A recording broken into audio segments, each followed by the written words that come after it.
Hello students, welcome to the channel. हम आ गए हैं अपनी बुक पे। कौन सी बुक है ये? एनसीईआरटी मैथ्स ट्रिग्नोमेट्री पढ़ रहे थे हम, चैप्टर 8 इसकी एक्सरसाइज 8.1 पे आ गए हैं हम। और यहाँ हमने ऑलरेडी एक्सरसाइज 8.1 के कुछ क्वेश्चन सॉल्व कर लिए हैं। सो क्वेश्चन नंबर 7 तक हम ऑलरेडी सॉल्व कर चुके हैं। Now in this video I will teach you how to solve question 8। So question 8 कह रहा है कि 3 cot A is equal to 4। देखो बेटा, मैं हमेशा आती हूँ, मैं कभी भी नहीं बोलती शेयर सब्सक्राइब, मैं सीधे आपको क्वेश्चन बताती हूँ, ठीक है?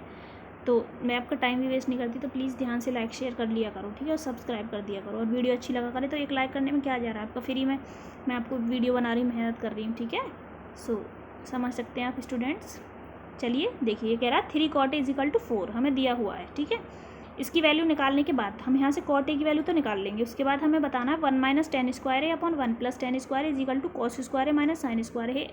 ये वाली साइड जो है, ये दोनों साइड आपस में इक्वल हैं या फिर नहीं है, ठीक है? ये बताना है। तो चलिए इसका सॉल्यूशन, क्वेश्चन समझ में आया आपको? देखो क्वेश्चन में कह रहा है 3 cot A is equal to 4, पहले तो हमें ये पता होना चाहिए, ठीक है?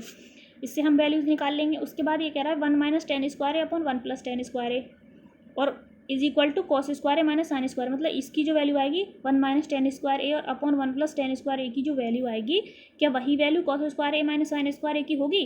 अगर है तो यस लिख देंगे, अदरवाइज नो, ठीक है? सो क्वेश्चन समझ में आ गया आपको? क्वेश्चन समझाना बहुत ज़रूरी होता है बेटा। जब तक हमें क्वेश्चन क्लियर नहीं होता, अगर हम डायरेक्टली सॉल्यूशन पर पहुँच जाते हैं तो हमारा क्वेश्चन हमेशा गलत ही आता है आंसर, ठीक है? सो चलिए, तो यहाँ आ गए हैं हम बोर्ड पे और अपना सॉल्यूशन स्टार्ट करते हैं। क्वेश्चन नंबर 7, ठीक है? क्वेश्चन नंबर 7 देखिए बच्चों, क्या कह रहा था वो? 3 cot A is equal to 4, ये दिया था, यही दिया था ना? पक्का यही दिया था ना? चेक करने की ज़रूरत तो नहीं है, यही दिया है, ठीक है? चलिए, तो यहाँ पे हम अभी क्लास में होते ना, आप तो जल्दी से बोलते यस मैम यही दिया है, ठीक है? ऐसे क्लास में पढ़ने का मज़ा ही और है, बट कोई बात नहीं है, कभी कभी ऐसे भी पढ़ लेते हैं जब सिचुएशन ऐसी होती है। तो इसका मतलब ये थोड़ी हम पढ़ना छोड़ देंगे, कोरोना है तो पढ़ना तो है ही, ठीक है? तो cot A की वैल्यू क्या आ जाएगी? 4/3, ठीक है? कुछ बच्चे तो अभी भी ये सोच के बैठे हैं एग्ज़ाम नहीं होंगे, बट बेटा 2 साल निकल गए बिना एग्ज़ाम के, इस बार एग्ज़ाम होने हैं। सो मेहनत करते रहिए, अपना सिलेबस कंप्लीट रखो, कुछ पता नहीं है, एग्ज़ाम होने लगे एकदम से आपका ही लॉस है, फिर सब सारी चीज़ों में आपका ही लॉस है, ठीक है? तो चलिए देखिए, cot A is equal to हमारा आ जाएगा क्या? 4/3। क्यों आया? देखो 4 तो ऑलरेडी यहाँ पे है, 3 इधर मल्टीप्लाई में, 3 मल्टीप्लाई cot, यही है ना? तो ये इधर आके डिवाइड में हो जाएगा, ठीक है? इसीलिए अब हम यहाँ पे एक डायग्राम बना लेंगे जो हम हमेशा से बनाते हुए आ रहे हैं, राइट एंगल ट्रायंगल। तो यहाँ पे देखिए, ये हमारी A हो जाएगा, ये B हो जाएगा और ये C हो जाएगा। कोई दिक्कत? कोई दिक्कत नहीं है। cot थीटा क्या होता है जल्दी से बताओ, आप लोग बताओ, इतने सारे क्वेश्चन करा दिए मैंने। cot theta is equal to क्या होता है, जल्दी बताओ। अरे वाह, वेरी गुड, आपको तो पता है, बेस अपॉन परपेंडिकुलर।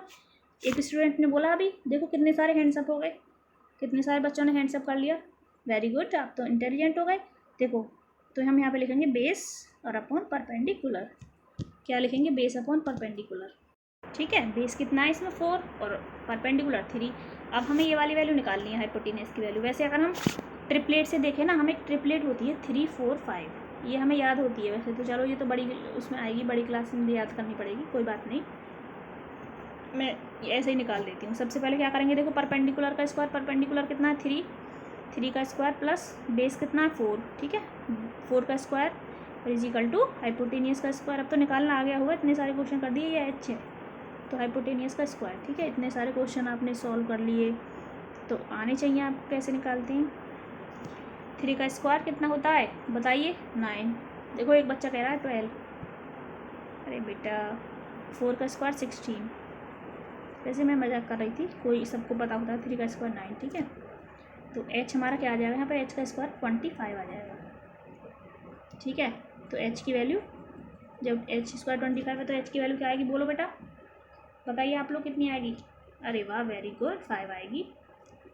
देखो कितनी जल्दी सीख जाते हैं बच्चे, यही तो है, इंडिया के बच्चे बहुत इंटेलिजेंट है। देखो 3 4 5, ये हमारी आ गई 5, मैंने पहले बताया था 5 आएगा यहाँ पे, कोई बात नहीं। अब हम आ जाते हैं क्वेश्चन पर, हमें 3 वैल्यू पता चलेंगी, 3 4 5। यहाँ तक का आपको समझ में आया? यहाँ तक कोई डाउट है तो बताओ, इसको यहाँ तक लिख लो अच्छे से कॉपी में, फिर मैं इसे हटाती हूँ यहाँ से, या फिर वीडियो पीछे करके बाद में देख लेना। यहाँ तक समझ में आ गया, ठीक है?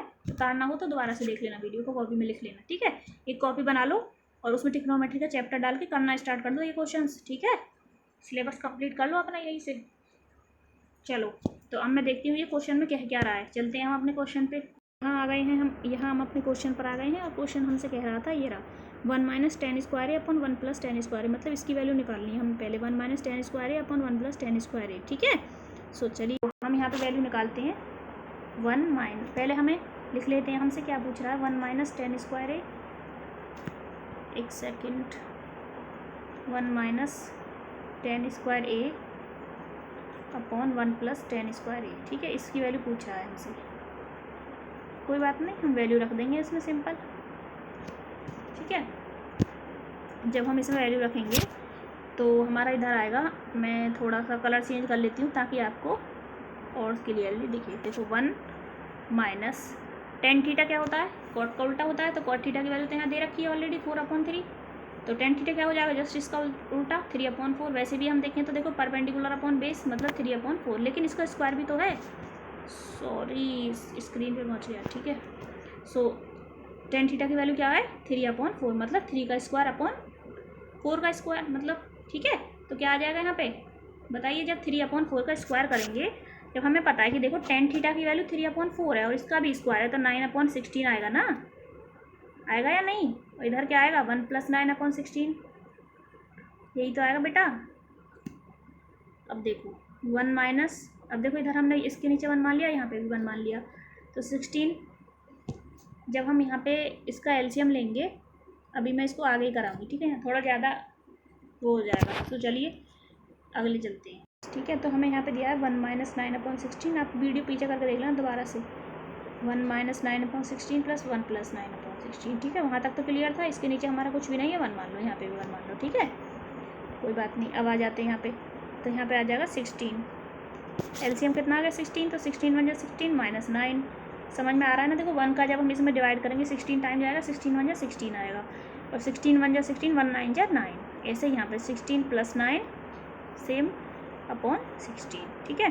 16 से 16 को काट देंगे, काट देंगे ना, क्या बचेगा 16 में से 9 गए तो 10 11 12 13 14 15 16 7 बचेगा, और अपॉन यहाँ पे कितना बचेगा 25। 16 और 9 कितने होते हैं 25, तो इसकी वैल्यू क्या आ जाएगी 7/25, ये आ जाएगी वैल्यू। अब हमसे देख रहे हैं दूसरे में क्या कह रहा है, दोनों साइड इक्वल होनी चाहिए, तो एक साइड तो ये आ गई, दूसरी साइड भी अगर यही आएगी तो इसका मतलब हमारी दोनों साइड इक्वल हैं। तो चलिए चेक करते हैं। सो यहाँ हम अपने क्वेश्चन पर आ गए हैं और हमसे कह रहा है ये वाली जो साइड है cos स्क्वायर ए - sin स्क्वायर, ये निकालना है हमें। cos स्क्वायर ए - sin स्क्वायर, तो हम इसको यहाँ पे निकालते हैं, cos स्क्वायर ए - sin स्क्वायर ए, ठीक है। तो देखिए हमने जो ये जो हमने डायग्राम बनाया था, इसमें हमें जो वैल्यूज दी हुई थी वो ये वाली थी 3 4 और 5, ठीक है, यही तो थी। अब यहाँ पे हम cos थीटा की वैल्यू अगर देखें तो क्या आएगी, बेस अपॉन हाइपोटेनियस होता है ना, तो ये 3 ये आ जाएगा 4/5, ठीक है। cos थीटा क्या होता है बेस अपॉन हाइपोटेनियस, बेस इसमें 4 है और हाइपोटेनियस 5 है, ठीक है। तो जब इसको स्क्वायर करेंगे कितना आएगा 4/5 का स्क्वायर, मतलब 16/25, 4 का स्क्वायर जब 4/5 आएगी वैल्यू बेस अपॉन हाइपोटेनियस की, ठीक है। ये रहा ना 4/5, तो जब 4 का स्क्वायर 16 और 5 का 25, तो मैंने डायरेक्ट लिख दिया 16/25, क्या आएगा बेटा 16/25, ठीक है, माइनस साइन थीटा क्या होता है परपेंडिकुलर अपॉन हाइपोटेनियस, परपेंडिकुलर कितना है 3 और हाइपोटेनियस कितना है 5, मतलब 3/5 का होल स्क्वायर, तो 3 का स्क्वायर 9 और अपॉन 5 का स्क्वायर 25, ठीक है। अब देखो 16 में से 9 गए तो कितने बचेंगे 7/25, तो ये भी 7/25 और ये भी 7/25, इसका मतलब दोनों साइड इक्वल हैं, ठीक है। सो हम यहाँ पर क्या लिख देंगे यस, क्या आएगा इसका यस, नो नहीं आएगा, यस आएगा, क्योंकि बोथ साइड इक्वल है। LHS = RHS, LHS = RHS, left hand side = right hand side, ठीक है, दोनों साइड क्या आ गई इक्वल आ गई, ठीक है बेटा। बताइए कोई भी डाउट है इसमें, कोई डाउट नहीं होना चाहिए, बहुत ही ईजी क्वेश्चन था, और आप लोग इंटेलिजेंट हो तो ऐसे ही समझ लेते हो, तो लाइक कर देना वीडियो अच्छी लगी हो तो। चलो तो अगले क्वेश्चन पे चलते हैं। देखो सो स्टूडेंट्स अब हम आ गए हैं क्वेश्चन नंबर 9, ठीक है। 8 हमने अभी सॉल्व कर लिया, यस है इसका, ठीक है। इसका आंसर आप यस लिखेंगे, कैसे आया सॉल्यूशन मैंने अभी आपको समझा दिया। अब देखो ये कह रहा है in triangle A B C right angle at B if tan is equal to 1/√3 find the value of sine A cos C. और इसकी सेकंड वाले की, ठीक है। सबसे पहले हमें ये देखना है कि एक ट्रेंगल ए बी सी है जो राइट एंगल्ड है किस पर, मतलब जो 90 डिग्री का राइट एंगल है वो किस पे है, बी पे, ठीक है, एंगल बी पे। उसमें उसके बाद कह रहा है टेन ए की वैल्यू ये दे रखी है, इसके बाद इनकी वैल्यूज़ निकालनी है। तो चलिए बोर्ड पे चलते हैं। हम यहाँ पे आ गए हैं क्वेश्चन पे, बोर्ड पे, ठीक है। और यहाँ पे हम क्वेश्चन करना स्टार्ट करते हैं। सबसे पहले हमें एक राइट एंगल ट्रायंगल बनाना है यहाँ पे इस तरह से, ठीक है। उसके बाद यहाँ पे लिखेंगे ए और यहाँ पे लिखेंगे बी और यहाँ लिखेंगे सी, ठीक है। और राइट एंगल है किस पे, बी पे, ठीक है। राइट एंगल किस पे है, वो बी पे, ध्यान रखिए हमेशा। अब हमें वैल्यू कितनी दे रखी है, हमसे कह रहा है कि जो टेन ए की वैल्यू है वो दे रखी है कितनी, 1/√3, है ना, यही तो दे रखी है। मतलब वो क्या होता है, जो हमारा टेन थीटा होता है वो होता है परपेंडिकुलर अपॉन बेस, ठीक है। परपेंडिकुलर अपॉन बेस होता है, तो हमें किसकी वैल्यू निकालनी है, हाइपोटेनियस की। जब हम हाइपोटेनियस की वैल्यू निकालेंगे यानी कि 1 का स्क्वायर प्लस √3 का स्क्वायर, ठीक है, इज इक्वल टू हाइपोटेनियस का स्क्वायर। तो क्या आ जाएगा हमारा, 1 का स्क्वायर 1, √3 का square 3 is equal to hypotenuse का स्क्वायर। 1 + 3 कितना होता है, 4 इज इक्वल टू हाइपोटेनियस का स्क्वायर, यानी कि h इज इक्वल टू कितना आ जाएगा, 2। तो यहाँ पे लिख देंगे 2। कोई दिक्कत यहाँ तक, कोई दिक्कत नहीं है, वेरी गुड।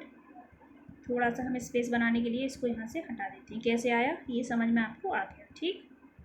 पहले हमने इन दोनों का स्क्वायर किया, यहाँ पे हमें 2 वैल्यू, इन दोनों का स्क्वायर करके ऐड कर दिया बस, और फिर हाइपोटेनियस का स्क्वायर निकाल दिया। अब देखो तीनों वैल्यू आ गई। अब हमसे क्वेश्चन में क्या करा है ये लिख लेते हैं हम यहाँ पे जल्दी से।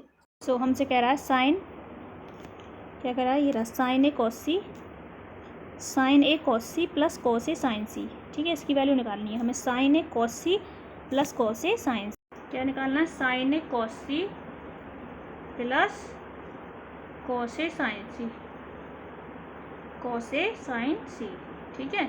इसकी वैल्यू निकालनी है हमें, sign A cos C plus cos A sign सी, ठीक है। तो अब सबसे पहले हमें इनकी वैल्यूज़ आनी चाहिए तभी तो निकाल पाएंगे हम। तो अगर हमें साइन ए की पता होगी वैल्यू, तो साइन ए की वैल्यू हम यहीं से निकाल लेंगे। देखो पहले इनकी सबकी वैल्यू निकाल लो, यहाँ पे लिख लो sine A is equal to cos C is equal to और cos A is equal to और sine C is equal to, ठीक है। ये वैल्यूज़ अगर हम यहाँ पर लिख लेंगे ना तो हमारे लिए आसान हो जाएगा, सीधे फिर वैल्यूज़ पुट करनी रह जाएंगी, ठीक है। साइन सी है ये,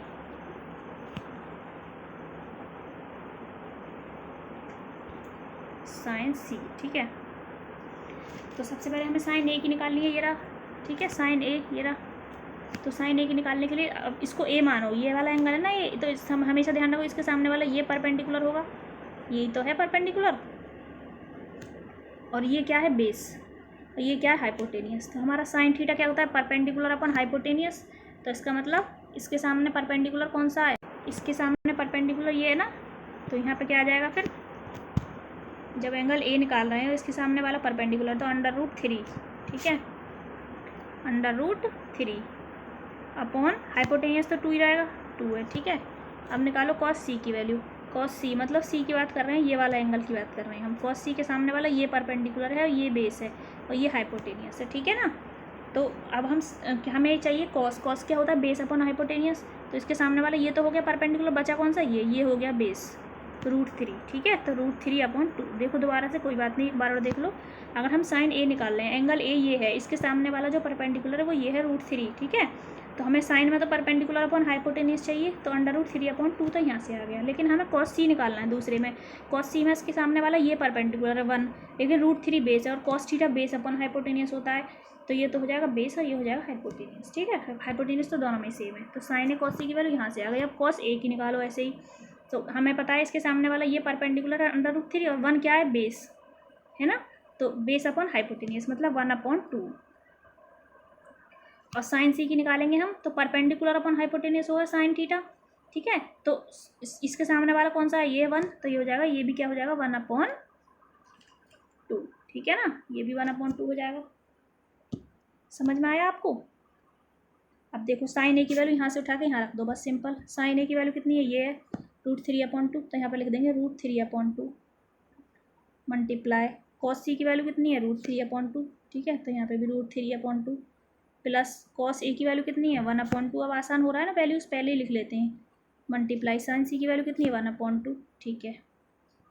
अब इसको सॉल्व कर दो। यहाँ पे √3 की मल्टीप्लाई √3 में करेंगे इन दोनों की, तो कितनी आ जाएगा 3 आ जाएगा, ठीक है। 2 की मल्टीप्लाई 2 में करेंगे 4 आ जाएगा, प्लस 1 की मल्टीप्लाई 1 में करेंगे 1 आ जाएगा, अपॉन 2 की मल्टीप्लाई 2 में करेंगे 4 आ जाएगा, इज इक्वल टू 3 और 1 कितना होगा 4, और अपॉन 4 है ही नीचे, ठीक है। जब हम इससे इसको डिवाइड करेंगे 4 1 जा 4, मतलब हमारा आंसर क्या आ जाएगा 1 आ जाएगा। क्या आ जाएगा बेटा 1, ठीक है। तो हमारा आंसर क्या आ गया 1। क्वेश्चन नंबर 9 का फर्स्ट है ये, ठीक है। क्वेश्चन नंबर 9 का फर्स्ट पार्ट है ये, जिसका आंसर क्या आ रहा है 1 आ रहा है। कैसे आया मैंने बताया है आपको सब कुछ, ठीक है। बस आपको ये एंगल ध्यान रखने चाहिए, जिस एंगल की बात हो रही है हमेशा ध्यान रखो उसके सामने वाला परपेंडिकुलर होगा, और जो बची हुई साइड है वो बेस होगी, और हाइपोटेनियस तो हमेशा ये वाली स्लैंट वाली जो है थोड़ी टेढ़ी वाली जो लाइन है वो रहती है, हाइपोटेनियस तो कभी बदलता नहीं है बस। और जैसे यहाँ पे कॉस सी की बात कर रहे थे, तो सी के सामने वाला 1 था परपेंडिकुलर, इसलिए ये परपेंडिकुलर है, ये बेस है, तो इसी के हिसाब से हम देख लेंगे। बेस अपॉन हाइपोटेनियस होता है तो √3/2 हो गया, ठीक है। समझ आ गया यहाँ तक। तो अब चलो इसका बी पार्ट देखो। बी पार्ट में क्या कह रहा है हमसे, देखो बी पार्ट में कह रहा है cos A cos C minus sign A sign C. Cos A cos C minus sign A sign, क्या निकालना है हमें, cos A cos C minus sign A sign C, minus sign A sign सी, ठीक है, ये निकालनी है वैल्यू। तो वही सेम वैल्यू है जो पहली वाली वैल्यू थी साइन ए कॉस सी, और इन सब की कोई बात नहीं, ऐसे ही लिख लेंगे जैसे हमने पहले लिखी थी वैल्यूज़। पहले कॉस ए की लिख लो, cos A is equal to, फिर cos C is equal to, फिर sine A is equal to, जिसको समझ में नहीं आया था ना कैसे निकालने हैं एंगल, तो आप दोबारा से देख लेना, फिर sine A is equal to, ठीक है। एक बार फिर से देख लेना, यहाँ देखो मैं दोबारा से बता देती हूँ कि कैसे हमने किया था। हमें चाहिए कॉस ए की वैल्यू, ठीक है, ध्यान से देख लो। अगर हमें कॉस ए की वैल्यू चाहिए, ये एंगल ए है, ये रहा, ठीक है। इसके सामने जो साइड है ये वाली, ये है परपेंडिकुलर, मतलब √3, और जो बची हुई साइड है कौन सी, ये वाली, ये बची 1, ठीक है, और ये तो 2 है ही हाइपोटेनियस। तो हमें पता है कॉस थीटा क्या होता है, बेस अपॉन हाइपोटेनियस, तो इसका मतलब √3 का परपेंडिकुलर, तो बचा क्या 1 ही बेस है, और अपॉन हाइपोटेनियस तो 2 है ही, ठीक है। यहाँ से समझ आ गया इतनी सी बात। अब हमें कॉस सी चाहिए, कॉस सी हमारा ये रहा सी, इसके सामने इसका मतलब 1 परपेंडिकुलर, √3 बेस है, 2 हाइपोटेनियस है, ठीक है। तो हमें क्या चाहिए, बेस अपॉन हाइपोटेनियस चाहिए, तो बेस क्या है √3 है यहाँ पे बेस, देखो √3 तो है यहाँ पे बेस, देखो यहाँ से ध्यान से देखो, सी है, इसके सामने वाला ये परपेंडिकुलर है 1, और ये जो बचा ये √3 ये बेस है, तो √3/2, ठीक है। उसके बाद साइन सी की निकालेंगे सेम वैसे ही, तो साइन सी क्या था, परपेंडिकुलर अपॉन हाइपोटेनियस, यानी कि ये 1/2, और ऐसी साइन ए निकालना है, तो इसके सामने वाला ये परपेंडिकुलर अपॉन हाइपोटेनियस। अब इन वैल्यूज़ को यहाँ पे रख दो। कॉस ए की वैल्यू कितनी निकाली हमने 1/2, रख दो यहाँ पे, मल्टीप्लाई कॉस सी कितना निकाला हमने √3/2, यहाँ लिख दो, माइनस साइन ए कितना निकाला हमने √3/2, ये देखो ये रहा ना साइन ए, मल्टीप्लाई साइन से कितना निकाला हमने 1/2, ठीक है। अब इनकी करो मल्टीप्लाई, एक सेकंड रुकिए, मैं इनको थोड़ा सा छोटा लिखूंगी बस, जस्ट वेट अ मिनट।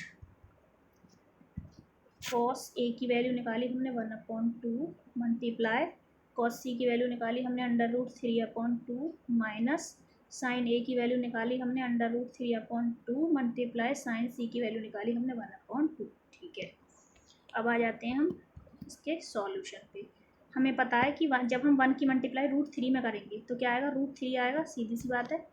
1 की मल्टीप्लाई किसी भी नंबर में करो वही नंबर आता है, तो यहाँ पे √3/2 की मल्टीप्लाई 2 में करेंगे 4 आ जाएगा, ठीक है। √3/4 माइनस, अब √3 की मल्टीप्लाई 1 में करेंगे तब भी √3 आएगा, और अपॉन 2 2 जा 4, कोई दिक्कत, कोई दिक्कत नहीं है। अब देखो ये प्लस का रूट ये है, और ये दोनों माइनस प्लस कट जाएंगे, ये क्या आ जाएगा 0 आ जाएगा, ठीक है। सो क्वेश्चन नंबर 9 हम कर रहे थे, उसका बी मतलब इसका जो दूसरा वाला पार्ट है ये वो है, ठीक है। फर्स्ट का 1 आया था आंसर, सेकंड वाले का 0 आंसर आएगा, ठीक है students. So I hope this is clear और you all have understand the concept, and if you have any problem you can ask me in comment box। अगर आपको लग रहा है मैम ये क्वेश्चन हमें समझ में नहीं आया, मैं फिर से वीडियो बना दूँगी आपके लिए, कोई ऐसी बात नहीं है कि एक बार बना दी, और वैसे कोशिश करिए इसको बार बार देखिए, तब आपको और ज़्यादा समझ आएगा। एक क्वेश्चन को आप रिपीटेडली देख लेंगे तो क्लियरली आपको समझ आ जाएगा, ठीक है। तो स्टूडेंट्स हमने क्वेश्चन 1 कौन कौन से सॉल्व कर लिए, 1 2 3 4 5 6 7 8 और 9 के दोनों पार्ट कर लिए, ठीक है। और 10 और 11 जो बचे हैं मैं अगली वीडियो में करा दूँगी, क्योंकि ऑलरेडी देखो 20 मिनट्स की वीडियो हो गई है और ज़्यादा की थोड़ी ज़्यादा बड़ी हो जाएगी, तो 10 और 11 के लिए मैं एक वीडियो और बना दूँगी, ठीक है। सो फिर ये एक्सरसाइज कंप्लीट हो जाएगी। डोंट वरी स्टूडेंट्स, मैं पूरा चैप्टर, मैं पूरी मैथ्स के जितने भी मोस्ट इंपॉर्टेंट चैप्टर हैं पहले उन्हें कराऊंगी, ठीक है। मैंने स्टार्टिंग से इसलिए लेक्चर नहीं क्रिएट बनाए थे मैंने, क्योंकि मुझे पता है आप लोग कर चुके हैं स्टार्टिंग का, तो जो पीछे के चैप्टर्स हैं पहले उन्हीं को करते हैं, ठीक है। So okay students, bye bye, take care, और चैनल को सब्सक्राइब कर देना, वीडियो को लाइक कर देना और अपने फ्रेंड्स के साथ शेयर भी कर देना। Okay bye bye.